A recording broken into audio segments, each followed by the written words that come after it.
For being with us this morning. Now, Boris Johnson, as we've heard from Michael Gove this morning, is known for his energy and enthusiasm and been described by Donald Trump as strong, resolute, and someone who doesn't give up. Well, this is a message that's been echoed in messages of support, which has been shared across the political divide. Let's speak now to Boris Johnson's former Chief of Staff when he was London Mayor, Guto Harri. Morning to you. Thanks so much for joining us. And there have been so many messages of goodwill for him.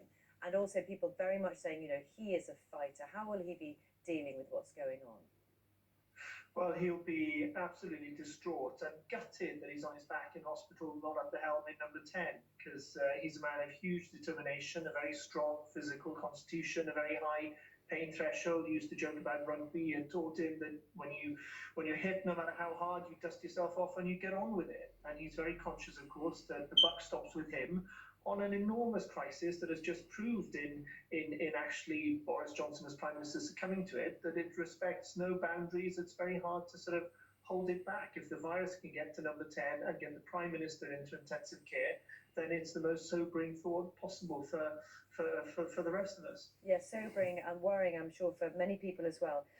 Talk about getting on with it, because it's been absolutely clear that he's not been well for some time and absolutely determined to be working. Do you think that's some way to his detriment or not? Well, I think to add a little perspective on that, people working very closely with him have made it clear that at every point he did delegate whatever was practical to do so. He did scale back his workload. He talked to doctors, very senior doctors, obviously, every day. And when their advice was that he should go to hospital, he heeded that advice straight away. So in that sense, he was trying to be responsible. But on the other hand, of course, he's a man who knows that this is a huge challenge for the UK. He would have been lying awake at night worrying about this, worrying about those massive judgment calls about lives and livelihood, about the fine balance between not doing enough and doing too much. And he will not have wanted, quite rightly, to delegate those big judgment calls. And he's also, of course, been living on his own, isolated in a small flat in number 10, not very conducive to having the sort of rest and recuperation that your body needs to fight off something as vicious as this virus. That's actually something I want to pick up with you, because just like everybody else, he's had to self-isolate and obviously not see family either.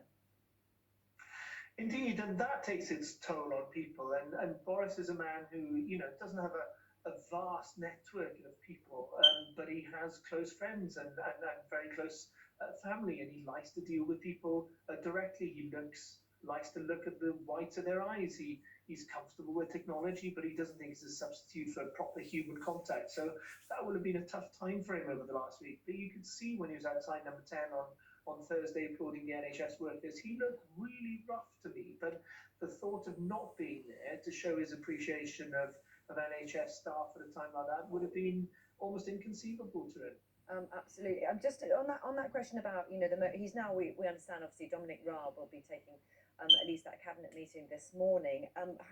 What about that kind of decision for Boris Johnson to have to come to the decision to ask for him to do that? What would that been like for him? He would not have done that lightly. I think delegating certain things, yes, you can prise his hands off the wheel for that, I guess. But it's a tricky one for Dominic Raab as well, because in our system, even at the best of times, when you have a strong team and the leader is just one of the pack, if you like, the system does mean that the Prime Minister is first among equals. The rest of them are essentially of similar rank, certainly those who hold the great offices of state. And you could say that Matt Hancock as Health Secretary and Rishi Sunak as Chancellor and Michael Gove in the Cabinet Office have been more prominent over the last few weeks, quite understandably, than the Foreign Secretary. But take Boris out of the picture as the character that we know, as the personality, as the man who had the most personal mandate in an almost presidential general election. And it's even more stark that what you have now is a team having to operate without the captain, not a substitution coming on and taking over where the captain left off. On that point as well, we know that he's in intensive care and there will be obviously a period of time of recovery as well. I mean, it's kind of clear that any kind of decision-making is going to have to be fluid, isn't it? I think it's one of those where they all know what needs to be done on testing, on getting stuff,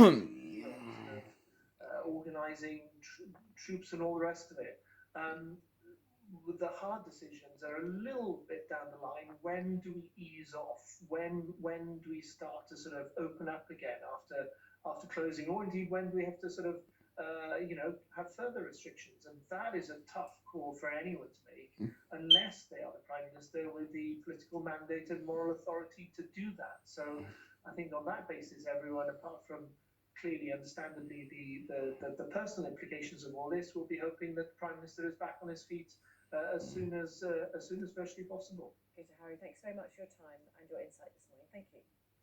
Well, let's speak now to the Speaker of the House, Sir Lindsay Hoyle, who joins us from Chorley. Good to speak to you this morning. Listening to a good